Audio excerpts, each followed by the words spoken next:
بسم الله الرحمن الرحيم. إن الحمد لله نحمده ونستعينه ونستغفره ونستهديه ونعوذ بالله من شرور أنفسنا وسيئات أعمالنا وفتن زماننا. من يهده الله فهو المهتد ومن يضلل فلن تجد له وليا مرشدا. أما بعد، فإن أصدق الحديث كتاب الله، وخير الهدي هدي محمد صلى الله عليه وسلم، وشر الأمور محدثاتها، وكل محدثة بدعة، وكل بدعة ضلالة، وكل ضلالة في النار. ربنا آمنا بما أنزلت واتبعنا الرسول فاكتبنا مع الشاهدين. اللهم إنا نسألك إيمانا دائما ويقينا صادقا وقلبا خاشعا ولسانا ذاكرا وعلما نافعا وعملا متقبلا آمين. برزان برایان و خوشکان، السلام علیکم و رحمت الله و برکاته. ناونیشانی ئەو کۆڕوودانیشتنەمان بە ناونیشانی دیاردەی لاوازی ئیمان و کار و چارەسەر. دیارە باشترین شتێک بۆ ئینسان لەم تەمەنە کورتەی کە هەیەی بریتێ لە ئیمان و باوەڕ و ڕوونکردنە خوای پەروەردگار. ئەگەر مرۆڤ ڕووی لە خوا نەبێ و ئیمانی نەبێ، هەرچیەکی هەبێ لەم سەرزەویە هیچ نرخ و بەهایەکی نییە لای خوای پەروەردگار. خوای گەورە لە قورئانە زۆر بەڕوونیە فەرمێ: قل ما يعبأ بكم ربي لولا دعاؤكم. خوای گەورە فەرمی: ئەی محەممەد عەلەیهی سەڵات وسەلام، پێیان بفەرموو خوای پەروەردگار هیچ نرخ و بەهایەک بۆ ئێوە دانانێ ئەگەر ڕوو نەکەنە خوا، ئەگەر بەندایەتی بۆ خوای پەروەردگار نەکەن. مرۆڤ ئەگەر ئیمانی نەبوو، باوەڕی نەبوو، ڕووی نەکردە خوای پەروەردگار، خوای نەناسی لەو تەمەنەیە، ئەوە هیچ نرخ و بەهایەکی نییە. با هەرچیشی دنیایش هەبێ هەیبێ. بە پێچەوانەوە ئەگەر مرۆڤ ڕووی لە خوا بوو، باوەڕی هەبوو، مسلمان بوو، بەندایەتی ڕاستەقینەی بۆ خوا کرد، با لە ژیانیشا تووشی ناڕەحەتی و دەربەدەری و دەردەسەری و چی و ئەوانە بێ، ئەو مرۆڤە هەر خاوەن نرخ و بەهایە، وەکو پێغەمبەر عەلەیهی سەڵات وسەلام بە یەکێک لە هاوڵانی فەرموو کە بۆ خۆی دیمەن و ڕوخساری خۆی پێ جوان نەبوو، تێتی: یا ڕەسوڵەڵڵا، من بێنرخ هەبم ئەگەر لە بازاڕا بمفرۆشی حاڵەتێکی وا. فەرمی: تۆ لە لای خوای پەروەردگار زۆر بە نرخی، مادام بەندەی خوای پەروەردگاری. ئیمان و دینداریش سروشتی وایە، تەبیعەتی وایە، زیاد و کەمەکە. ئەمە شتێکی مجەڕەب و بەڵگەنەویستە کە ئیمان زیادەکە و کەمەکە. یەکێک لەو دیاردانەی کە ڕۆژ بە ڕۆژ لە زیادبوونە لە ناو ئێمەی موسڵمان، دیاردەی لاوازی ئیمانە. هەستەکە زۆر جار مرۆڤێک هەستەکە ئیمانی لاواز بووە، دیاردە و هۆکارەکان زۆر بەزەقی لە هەندێک شوێنە دەرەکەون، لە لای هەندێک خەڵکا زۆر بە ئاشکرا دەرەکەون، کەمە بەڕاستی بۆ خۆی کێشەیە ئینسانی موسڵمانە بێ ئاگادار بێ. بۆیە حەقی خۆیەتی ئێمەی موسڵمان ئەم دیاردەیە چارەسەر بکەین، نێرین بڕوا، چونکە ئەگەر ئەم دیاردەیە، ئەم لاوازی ئیمانە، ئەم گوناه و تاوانەی کە خەڵکی موسڵمان دەستی داوەتێ، هەر کەس لە ئاستی خۆیەوە بەپێی دووریەکەی لەخوا، بەپێی نزیکەکەی لە گوناه و تاوان، ئەگەر خێرا چارەسەری نەکەی، وەکو چۆن نەخۆشیەک لە کەسێکەدا زۆر جار خەڵکێکەڵێ نەگەر تو ئەم نەخۆشیی تۆ ئەگەر دەستی نەبڕینەوە یا ئەندامێک نەبڕین تەشەناکە و هەموو ژیانە لێ تێکەدا، ئەبێ خێرا فریای خۆی کەوێ. ئەم لاوازی ئیمانیش کە زۆر بەدی ئەکرێ لە ناو کۆمەڵگەی کوردەواری خۆمانە، کە ئەسڵ وایە و خەڵکێمە موسڵمانە، بەڵام دیاردەی لاوازی ئیمان زۆر بووە. حەقی خۆیەتی ئێمەی موسڵمان پەنجە بخەینە سەر بنیرەکان و چارەسەری بۆ بدۆزینەوە. و قورئان زۆر بەڕوونی خوای پەروەردگار باسی ئەمەی کردووە، هەردوو دیوەکەی، هەم ئەو ڕێگایانەی کە ئینسان هەبا بەرەو خراپە و هەڵدێر، و ئەوانیشی کە چارەسەرن و مایی بەختەوەرەی ئینسانن. دیاردە و هۆکارەکانی لاوازی ئیمان زۆرن. ئەگەر باسی هەندێکیان بکەین، گرنگترینیان لە بەدیوە سەلبیەکەیە. یەکەم هۆکار و دیاردە لە هۆکارەکانی لاوازی ئیمان و بۆ بە دیاردەیش بریتە لە جەهل و نەزانین، دوورکەوتنەوە لە زانست و زانیاری. هەمومان نەزانین کە یەکەم ئاەتی قورئان کە خوای پەروەردگار نازڵی کردو بۆ ئێمە بریتە لە بخوێنە: ئیقرأ باسم ربک الذی خلق. هەر کاتێک موسڵمانان بە درێژایی مێژوو، ئەگەر تەماشای مێژوویکە، هەر کاتێک موسڵمانان لە خوێندن و خوێنەواری نزیک بوو بێتن، قازاجیان کردووە، بەختەوەر بوون، ئیمانیان دامەزراو بووە، خاوەن کۆمەڵگەیەک و حەزارەتێکی بەهێز بە پێچەوانەوە. بە ئەندازەی دوورکەوتنەوەمان لە خوێندن و خوێنەواری ئینسان بەدبەختە بێ. لە قورئانە خوای پەروەردگار زۆرێک لە گوناهە گەورەکان لەگەڵ جەهلا ڕەبتەکە خوای گەورە. بۆ نمونە لە سورەتی زومەر خوای پەروەردگار فەرمێ: قل أفغير الله تأمروني أعبد أيها الجاهلون. شرك و جهل خوای پەروەردگار ڕەبتیانەکا بەیەکەوە لەو شوێنەیە کە شرک هەیە هاوڵدانان هەیە بۆخوا هۆکارەکەی چیە جەهل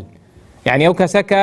زانست و زانیاری پێ نییە بۆیە شەریک بۆ خوای پەروەردگار بڕیارەدا ئەگینا علمی پێ بێ خوا بناسێ ڕوو بکاتە خوا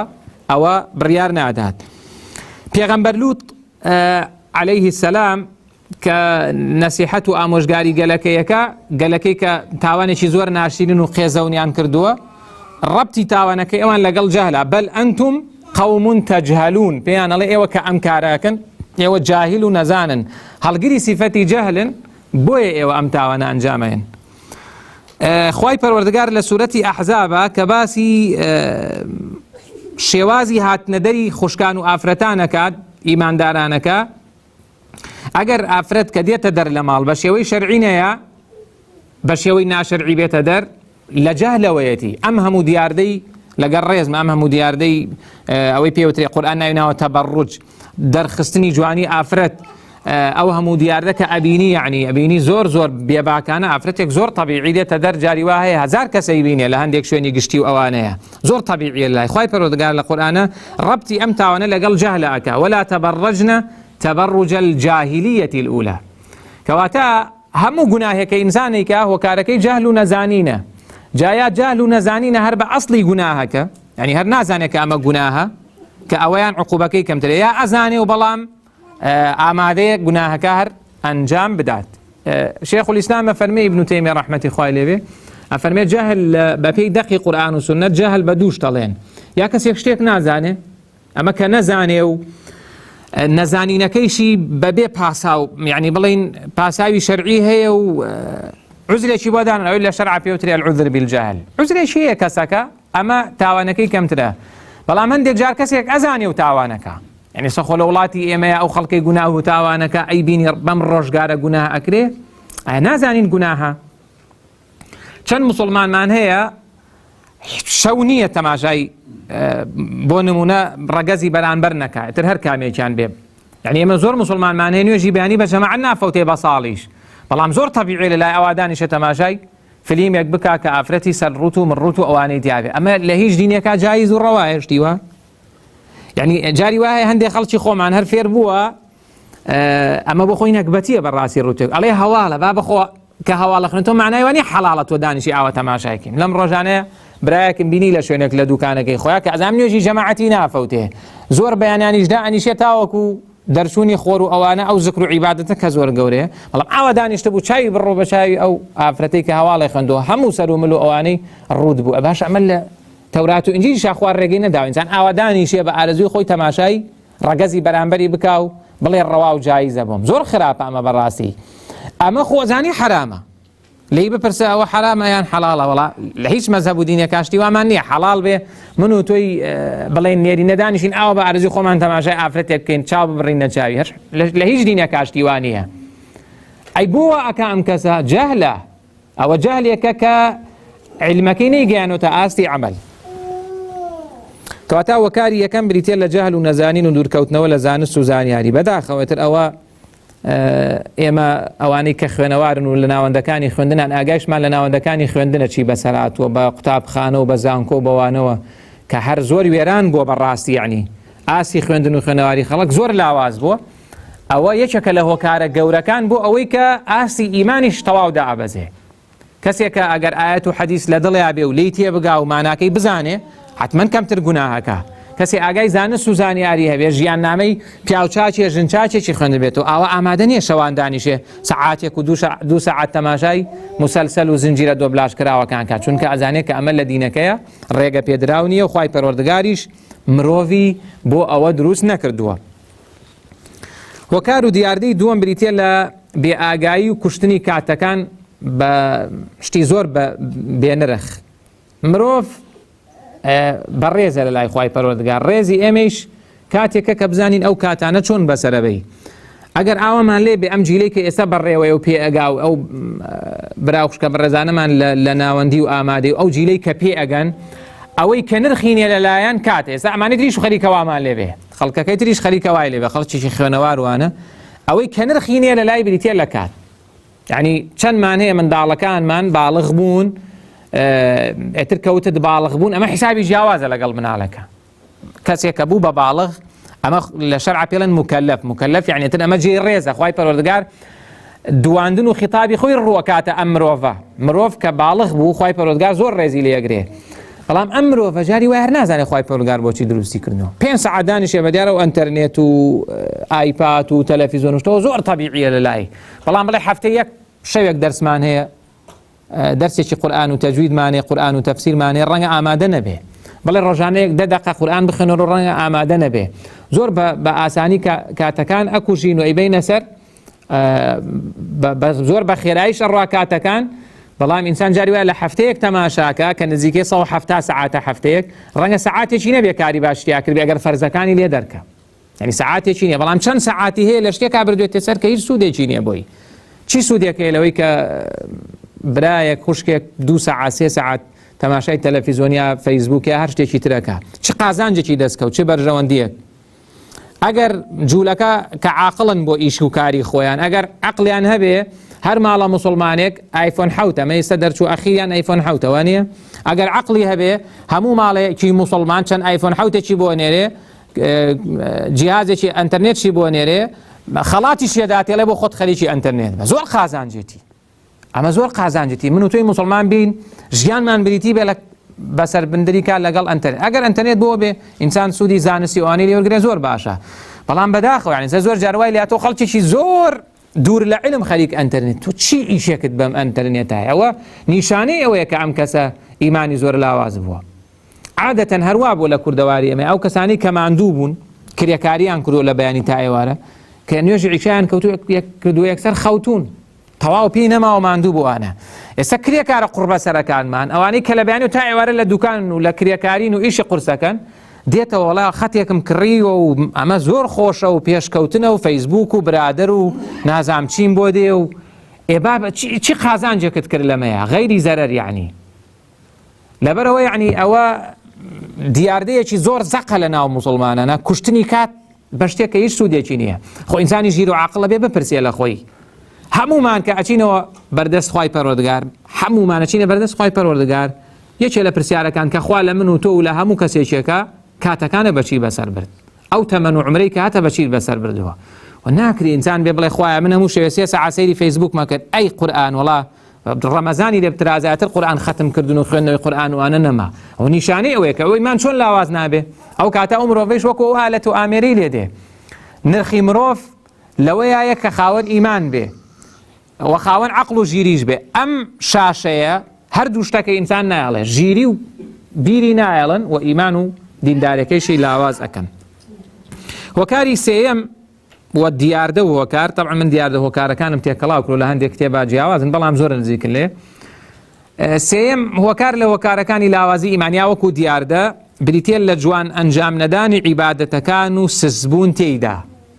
یعنی زۆر براو خوشکمانەی لێ وڵای من چەند بەیانیانیش خەبەرم نابێتەوە بۆ نوێژ جاری وایە گەڕەکێک 50 ماڵی هەیە بۆ مزگەوتێک ئەم 50 ماڵە لای کەمی 50 کەسی تیان نوێژی بەیانی فەرزە لەسەری چەند کەسەشێ بۆ مزگەوت لەو گەڕەکەیە ئەوە بۆ نوێژەکانی تریش هەروە بۆ عیبادەتەکانی تریش هەروە بۆ هەندێک عیبادەت کە خەڵک گورجوگۆڵە نا بۆ باقیەکەی ئەگەر کەسێک گورجوگۆڵ بوو بۆ عیبادەتەوە نیشانەی ئیمانیە پێغەمبەری خوا عەلەیهی سەڵات و سەلام فەرمی ئیذا ڕەئەیتم الرەجوڵ یعتاد المەساجد ئەو المەسجد فاشهدوا له بالئیمان ئەگەر کەسێکتان بینی زۆر گورجوگۆڵ بوو بۆ مزگەوت ئەچوو و لە پەیامی مزگەوتیش حاڵێ بوو چکە زۆر کەسمانەیە بەداخەوە دێ بۆ مزگەوت بەڵام لە پەیامی مزگەوت حاڵی نەبووە لە پەیامی نوێژ حاڵی نەبووە ئەگەر کەسێکتان بینی هاتووشەی مزگەوتێک کرد سەردانی مزگەوتێک کرد ئەوە شایەتی ئیمانی بۆ بدەن بە پێچەوانەوە ئەگەر من و تۆ نەمانتوانین عیبادەتەکان بە تایبەتی فەرزەکان یعنی ئەگەر مسلمانێک 5 بەیانی و 6 بەیانی لەسەر یەک نوێژێکی بەیانی لە جێی خۆیان بۆ نەکرا نوێژێکی خەوتنانی لە جێی خۆیان بۆ نەکرا نوێژێکی سونەتی بۆ نەکرا مانگێ جارە نێتوانی شەوێ شەو نوێژ بکە ئەوە ئەبێ بزانێ خەلەل هەیە لە ئیمانەکە خەلەل هەیە لە گەورەترین شتی ژیانە چونکە لای ئەمەی مسلمان بە نرخترین شت ئیمانە وەکو ئاماژەم پێکرد کە خەلەل هەبوو لەم ئیمانە تا ئەبێ غەمی خۆت بخۆی ها ئێستا ئەگەر بە ڕێزێک دوور بێ لە ئێمە ئەگەر کەسێک لە ئێمە پێی بڵێن ئەوە فەحسە بۆ کراو نەخۆشی سەرەتان تێتر ژیانی لێت یەکەچی ئەم کەسە تەواوێتر ئەوە نەخۆشی قورسەکەیەتی و چی ئەوانە هەر زۆر بێتاقەتە بێ چونکە هەستەکە ئێتر ئەوە تەواو ژیانی لە مەترسی ئەیە بەڵام ئەمەی کە کەسێک بە ئاشکرا تاوانێکی گەورە ئەنجامەدا، تاوانی گەورە دووشتە، یان وازهێنان لە فەرزێک یا کردنی حرامێک بە ئاشکرا. ئەمە زۆر لەو سەرەتانە خراپترە بۆ دینداری، بۆ ژیانی ئینسان. ئەکرێ ئەو سەرەتانە زۆر جار ببێتە مای خێر بۆ کەسە، خوای گەورە بۆ ئەو سەرەتانە و لەو عەبدەی خۆشە بێ. عەبدێک تاوانی زۆرە و چاکەیشی کەمەوە موسڵمانە، بەم سەرەتانە خوای پەروەردگار ڕەنگە بیبا بۆ بەهەشت، هیچ کێشەیەکی بۆ نابێت، سەبری هەیە و لەسەری و هیچ ناشکرێکی خوای پەروەردگار ناکە، خوای گەورەی با بۆ بەهەشت. بەڵام ئەمە کە ساغی و نوێژی بەیانی ناکەی و عیبادەتەکان ناکەی و سسی لە عیبادەتەکانە، شەوگارێکی دوور و درێژ براو خوشکە بەڕێزەکان ئەزانن لە قورئانە خوای پەروەردگار وەزیفەی ئەم شەوگارە دوور و درێژیشی بۆ من و تۆ دەستنیشان کورد ئێمە پێی نازانین. خوای گەورە لە قورئانە فەرمێتی ومن الليل فاسجد له وسبحه ليلا طويلا. ئێستا شەوگار زۆر درێژە، سەعات حەوت ئێمە لە هەموو شتێکی عیبادەت بووینەتەوە، یەک عیبادەتی فەرز نەما وایە لە زۆر ماڵی موسڵمان پرسە سەعات چەندە خەوی، ئەڵێ بەخوا یەک 12 ئەگەر بڵێ 11 خۆم هەندێک لە هەندێک شوێن گاڵتەی پێکەن. سەعات 11 بخەوی ئەزانین چەند سەعاتت لە شەوە هەیە، 4 سەعات. ئەو عیبادەتی کە خوای گەورە بە من و تۆ فەرمێ ومن الليل فاسجد له 11 ڕکات نوێژە، 11 ڕکات نوێژ پێغەمبەر عەلەیهی سەڵات وسەلام لەگەڵ خوێندنی بەعزی قورئان وانەیە 11 ڕکات نوێژ زۆر لەسەر خۆت بکە بە شوێنەی ڕکوع و سوجودێکی جوان بەرە. ئەگەر قورئان نەزانی هەر ڕکاتێ لاپەڕێ قورئانیش بخوێنە ناشێتە سەعاتی. ئەی چەند ئەم 4-5 سەعاتەی تر خۆ بێ لە خۆت برسی ئینسان بەچی بەسەری. ئەم شەوگار درێژی کە هەیە بە تایبەتی ئەم وەرزەی کە ئێستا ئێمەی تێدان، شەوگار زۆر درێژە. قورئانە فەرمێ فاسجد له وسبحه ليلا طويلا. بەڵام بەداخەوە ئێمە واین چەند سوجدە بۆ خوای پەروەردگارە بین. دیاردەی چوارەم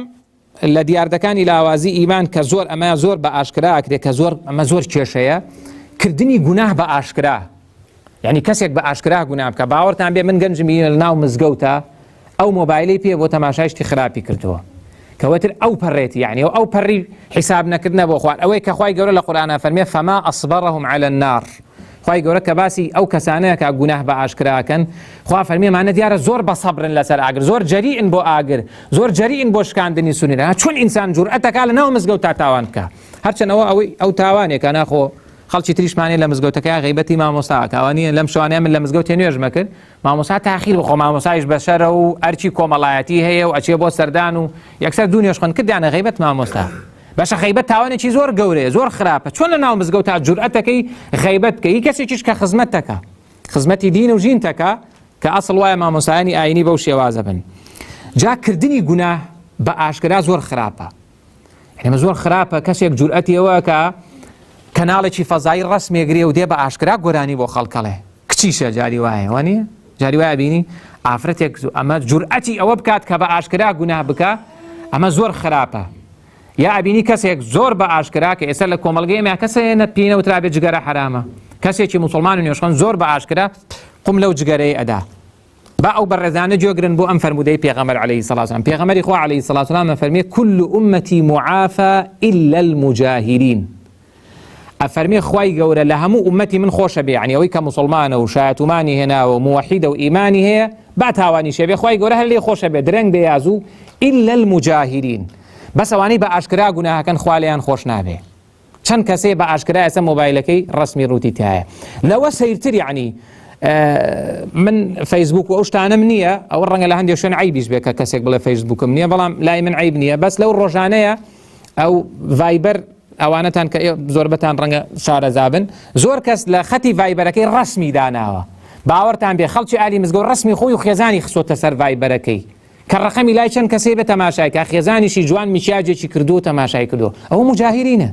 ئەوە كل أمتي معافى إلا المخوای گەورە چۆن لەوە خۆشە بێ، یعنی بە ئاشکرا. ئەوە کەسێکی تر قوتابی زانکۆیە، دایک و باوکی ئاهلی مزگەوتن، خۆشی ئاهلی مزگەوتە، لەسەر فەیسبوکەکەی ڕسمی کوڕ و کچێکی داناوە، کوڕەکە کچەکە ماچەکە، ئەوە مجاهرینەوە زۆر نەکبەتیە. ئەمە زۆر کێشەیە ڕووی تێکردوین. یعنی تۆ وەرە دایک و باوکێکی موسڵمان، خۆت ئاهلی جومعە و جەماعەت، قورئان خوێن، لە حیزبێکی ئیسلامی بی، لە ناو موسڵمانان نابی، لە کوڕ و جەمعێکی موسڵمان، ئەوە فەیسبوکەکەت، ئەوە ڤایبەرەکەت ڕسمی کوڕێک ماچی کچێکەکە و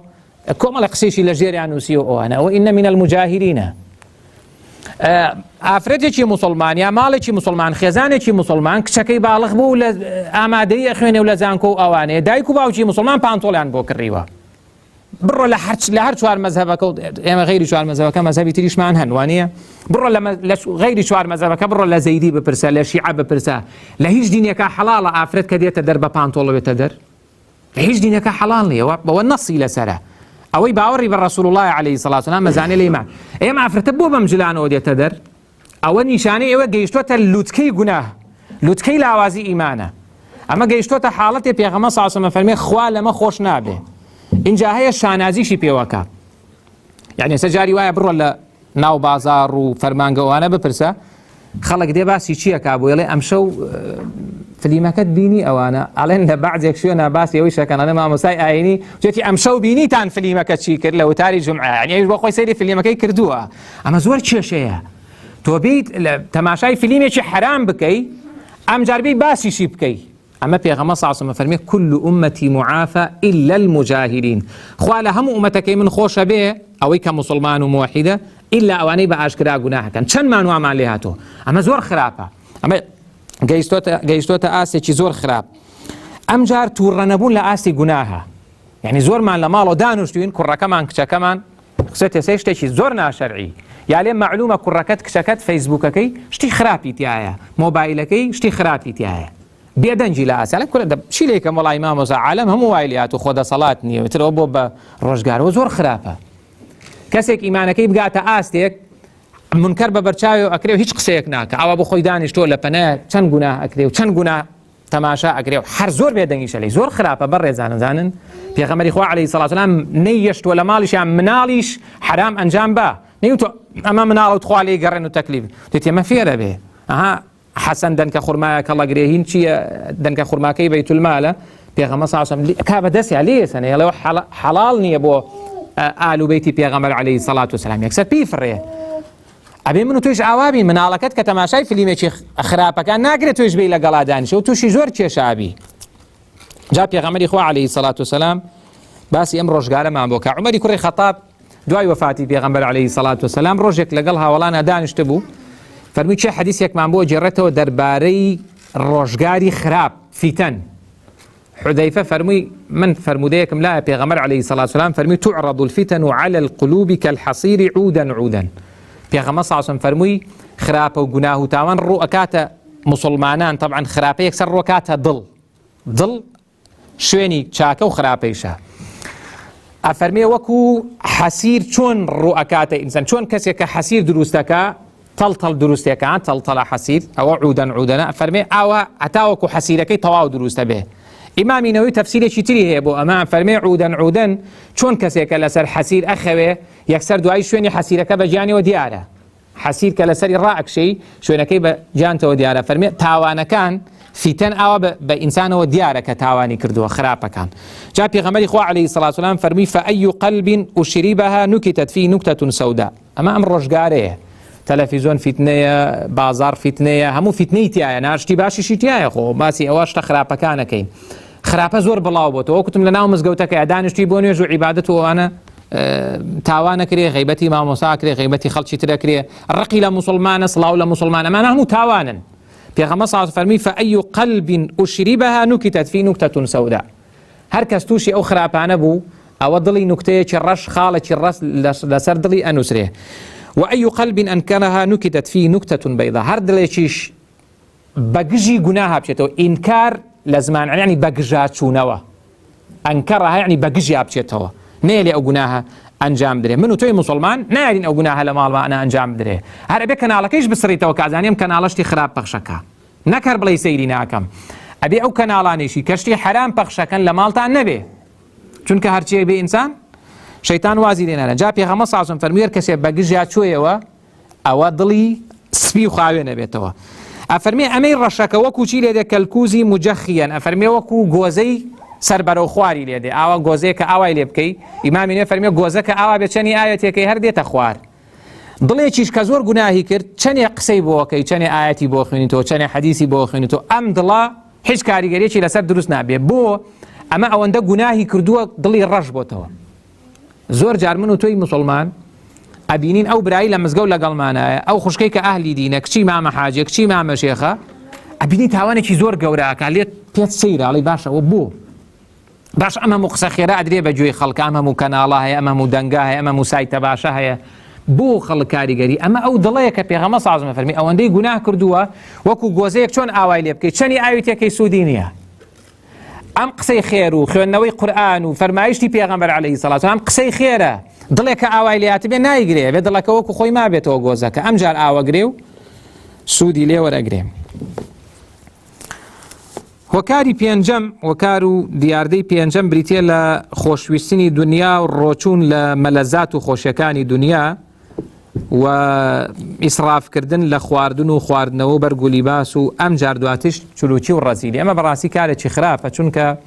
زاناکان و تویانە دووشت دینی ئینسان تێکەدا. یەکێکیان بریتێ لە شەهەوات، لەزەتەکان، ئارەزۆکان، ئەوەی کە خوای پەروەردگار بە سروش مرۆڤی وا دروست کردووە حەزی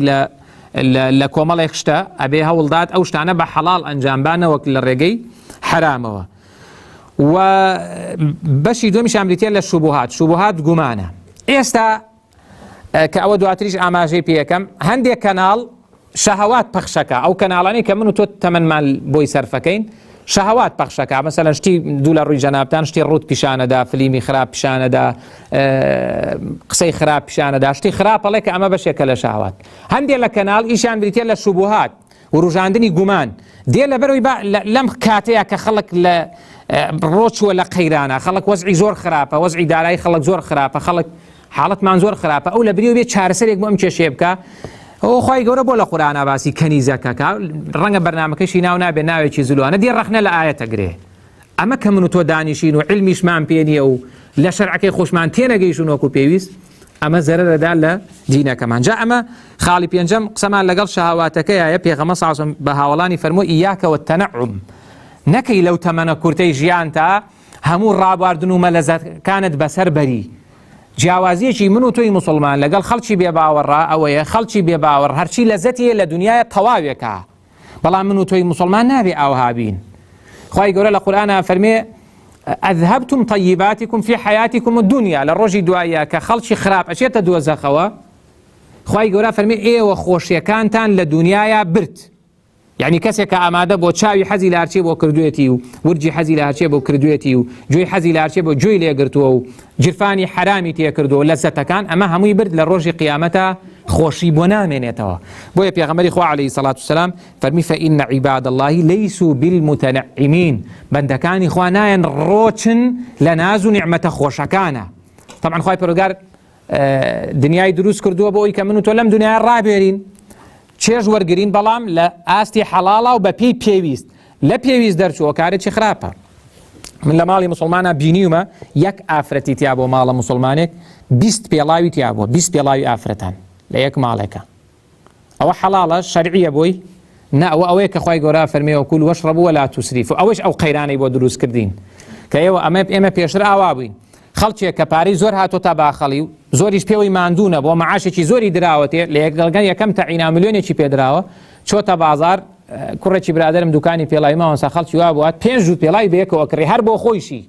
ئەخەمە بۆ مسلمان ڕەوانیە. ئەمە کەی دروستە؟ ئینسان بەم شێوازە لە حەڵاڵیشە ئەمە دروست نیە، ئەم ئیسرافە. بەڵێ کام شتە جوانە بۆ خۆت بیپۆشە لە بەریکە چێژی لێ وەرگرە، بەڵام لە سنووری خۆیە. ئەگەر ئینسان زۆر زیاد ڕەوی کرد ئەو کاتە وردە وردە ئیمانەکەی بەرەو لاواز بوونەچێ، ئەوەندە دڵی لای ئەوە بێ، دڵی لای ئیمان و باوەڕەکەی نابێ. دیاردە و هۆکاری شەشەم سوک تەماشاکردنی مسلمانە، یان کافرکردنیانە، یان دژایەتیکردنیانە، یان دڵخۆشبوونە بەوەی کە مسلمانان لاواز بن، دەنجی کەم بێنن، کورسیەکانیان کەم بێتەوە. ئەمە کارێکی زۆر خراپە. براوشکە مسلمانەکان، با من و تۆ وا خۆمان ڕابێنین، ڕقمان لە هیچ مسلمانێ نەبێ. دوعای خێریش بکە بڵێ خوایە ئەو دڵم ڕقیتیان نەبێ بەرامبەر بە هیچ مسلمانێ. ئەکرێ من و تۆ ڕقمان لە کەسێک بێ زۆر لە لای خوا لە ئێمە بەڕێستر و چاکتر بێ. بۆ ئەم ڕقە یعنی کارێکی خراپە. بۆیە پێغەمبەری خوا عەلەیهی سەڵات وسەلام فەرموویەتی ئەوە خراپترین شتە ئینسان مسلمانی پێ سووک بێ. ئەوەندەی گوناه بەسە ئینسان مسلمانێکی پێ سووک بێ. هەیە بەس خۆی پێ مسلمانە، تەکفیری بەرامبەرەکە، تەبدیعێکە، تەفسیقێکە، لە بازنەی ئیسلامی باتە دەرەڵێ ئەوە هیچ نازانێ، ئەوە مسلمان نیە، ئەوە ئەهلی بیدعە، ئەوە نازام خن. بۆ ئەم کارانە بۆ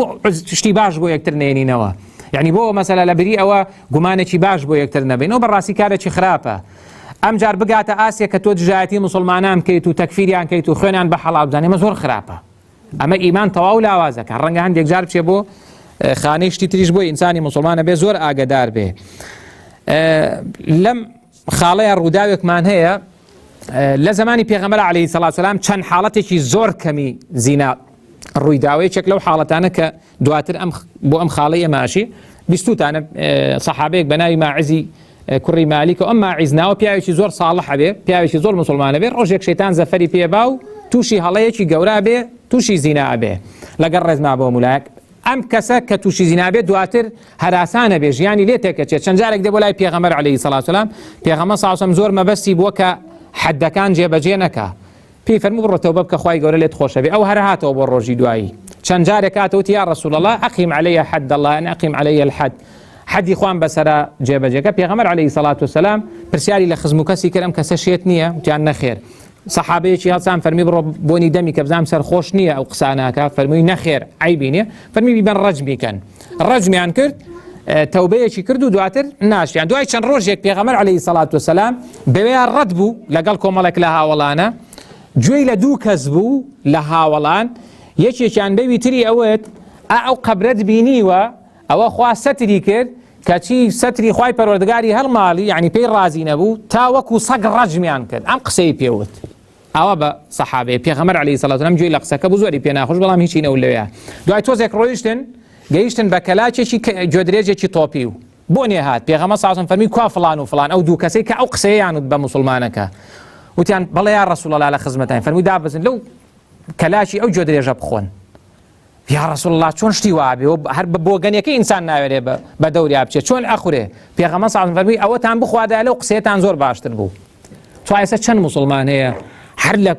کۆڕی جەماعیش غیبەتی مسلمانانەکە و قسە بە مسلمانان و شکاندنی مسلمانان و تەبدیعکردنیان و تەفسیقکردنیان و تا گەیشتێت حاڵەتێکە ئەیبینین مسلمانان خوێنی یەکتریش ئەڕێژن، مەکارێکی زۆر خراپە. ئەمە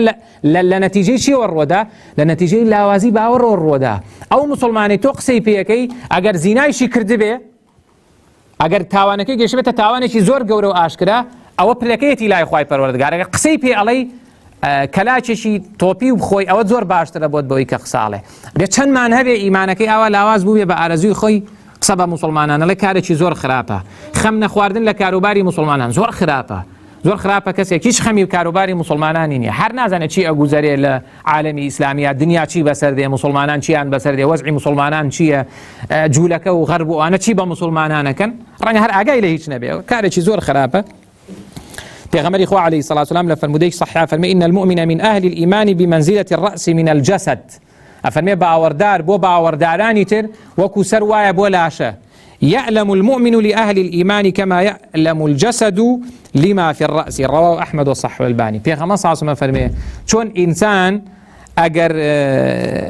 سری یشه همو جانی یشه، ایمانداریش که ابینی ایماندارێک لە ناڕەحەتی ئەبێ ئاوا بێ بۆی، نەکبێ دانیشی قسەی پێ بکا بڵێ غەڵەتی خۆیان بوو هیچیان نەزانی. ئەخە تۆ چۆن لێرەوە حکومەدەی بەسەر وڵاتێکا کە لە قاڕەیەکی ترایە، جاری ئەمە موسڵمانێک بینی لە قاڕەیەکی ترایە تووشی شکستە بێ، ئەم لێرەوە هەزار ڕەخنەی لێگرێ لێ نەیانزانی، هەڵەی خۆیان بوو لە بری عوزرێکیان بۆ بێنێتەوە، بۆ عوزرێکی بۆ نایانیتەوە. لەبەر عوزر هێنانەوە زۆر زەرورە، وەی کە ئیمانداری باش بێ هەمیشە عوزر بۆ بەرامبەرێنێتەوە، بەڵام وەی کە منافق بێ وەکو زاناکان فەرمیانە عوزر و مزر نازانێ، یەکسەر ئەڵێ ئەوە منافقە، ئەوە کافر بوو، ئەوە لە بازنەی ئیسلام چوێ دەر، ئەوە حیزبایەتی ئەکا، ئەوە ئاهلی بیدعە، ئەوە نازامچی، بە ئارەزووی خۆی بەڕاست و چەپە، ئەوە زۆر زۆر خراپە، زەرێری زۆرە بۆ دنیا و قیامەتی ئینسان. وەکاری حەوتەم لە وەکارەکانی لاوازبوونی ئیمان و دیاردە زۆر مناقەشە و دەمەدەمەی نازانستی و بێمانایە. ئەمە کە ئێستا بووە بە بەشێک لە بەرنامەکان، زۆرێک لە کەناڵەکان ئەو دیوی دووەمی هەیە و ئەو نازانم ئیتیجای معاکسی هەیە و ئەبینی ئەم حیوارە یەک سەعاتەکرێ، ئەمە دوو کەس داوەت کراون وایە کەسێکیش پێشکەشێکە، ئەم دوانەیەکیان لە یەکتری حاڵی نەبوون، هیچیشیان نەیانتوانی قەناعەت بەرامبەر بەوەی تر بکەن، هیچیشیان نەیانتوانی فکرەکە بکەن. ئەوەیشی پێشکەشکاری بەرنامەکەیە لە 190 هەدەفی ئەوەی لە ئیسلامدا کە ئەوەی قسەی باشکە، ئەگەر گریمانەمە لە تەڕەفە باشەکە بێ و بێ دیفاع لە ئیسلامکە، جارێ ئەو نایە لێو زۆر قسە بکاوانە خۆی کۆمەڵێک شتی بۆ دۆزێتەوە. جارێ زۆربەی مامۆستایان و ئەهلی عیلمی کوردستان لەگەڵ ئەوەیان مامۆستایانی ئاینی تا بۆیان نەکەنە نەشن بۆ بەرنامەیە، ئەو جۆرە بەرنامانە ئینسان نابێ بچێت کە توش ئەبێ حەدی خۆی بزانێت لە هەرچی کتێب و لە هەرچی دینە هەیە ئادابی حیوار چۆن واکرێ سەعاتێک خەڵکێکشم دوای سەعاتێک من و توی سەیرەکەن دوای هیچ کەسیش نەگەیشتە نەتیجە ئەو خۆی نەگەیشتۆ نەتیجە ئەمێش ناگەین ئەم دەمەدەمەیە زۆر خراپە ئەم مناقەشەیەکێکە لەوە کارانەی دڵەمرێنێ ئەگەر هەر کەسێکمان ئالوودەی ئەو جۆرە بەرنامەی جاری وایڵێن وڵای فڵان کە زۆر ئازاب و جاری وایە کەسێکی موسڵمان کە چۆتە ئەوێ خاوەن ئەدەبە یەک ئەدەبیە هەموو قسەیەک ناکە بۆیە زۆر ئازانیە چونکە ئەمیان تەڕەفی ئەملاکە گوێی لە دین و حەڵاڵ و حەرام نییە ئەدەب و شتڕە چاو ناکە لە مزگەوت تا پەروەردە نەبووە لە ئایەت و حەدیث نازانێ بە ئارەزووی خۆی قسەکە ئەمیش کە ئاهلی دین و ئەوەیە خاوەن ئەدەبە ناتوانێت هەموو قسەیە بکە خەڵکە لێ وڵا ئەوە هیچی پێ نەبوو هیچی نەزانی دوایی ئەم ناتوانێت هەموو قسەیە بکە لەسەر یەکەوێ بەڵام ئەم بە ئارەزووی خۆی قسەی خۆیەکە چونکە ئەمێشە کوردەواری لە داشی سوارە بۆیە لەم حاڵەتانەیە ئینسانە بێ زۆر ئاگدار بێت تەماشاکردنی ئەم بەرنامانە هیچ سوودێکی نییە و کارێکی زۆر خراپە پێغەمبەری خوا عەلەیهی سەڵات وسەلام فەرموویەتی ما ضل قوم بعد هدى كانوا عليه إلا أوتوا الجدل ئەفەرمێ هەر گومڕاییەک ڕووەکاتە خەڵکێک کە پێشتر گومڕا نەبوون ئیلا بۆ هۆی دەمەدەمێ و جیدال و مناقەشەیەکی نازانستی مناقەشەی علمی دروستە ڕەوایە ڕێگە پێدراوە بەڵام ئەمی کە ئەکرێ کارێکی خراپە دیاردەی هەشتم بریتە لەوەی کە خەڵکێک زۆر قەنەعەتی بە عەقڵی خۆی بێ پشت بە عەقڵی خۆی ئەبەستێ و ئامادەیە بە عەقڵی خۆی و عەقڵی چەند کەسێکیش کە تەقلیدێکە وەکو تووتی لەگەڵ ئەوە ئەیڵێتەوە ئامادەی ڕەتی ئایەت و حەدیث بداتەوە هەندێک جار ڕەنگە بگاتە ئەوەی کە بچێ بۆ بوخاری و هەندێک جار چێ بۆ قورئانیش ئەمە زۆر خراپە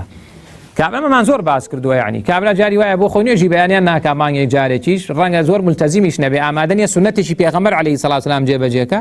بە ئارەزوی خۆی بەڕاست و چەپار ڕەخناگرێ لەوە عەقڵ نایگرێ ئەوە نازانم لەگەڵ مەنتیقا ناگونجێ ئەوە چی و ئەوە کارێکی خراپە دیاردەی نوێم و کۆتایی ئەوەیە کە ئینسان قسەی زۆرە بەڵام کردەوەی کەمە بە پێچەوانەی سەحابە و سەردەمی زێڕین و ئیمانداری ڕاستەقین و ئینسان نابێ قسەی زۆر بێ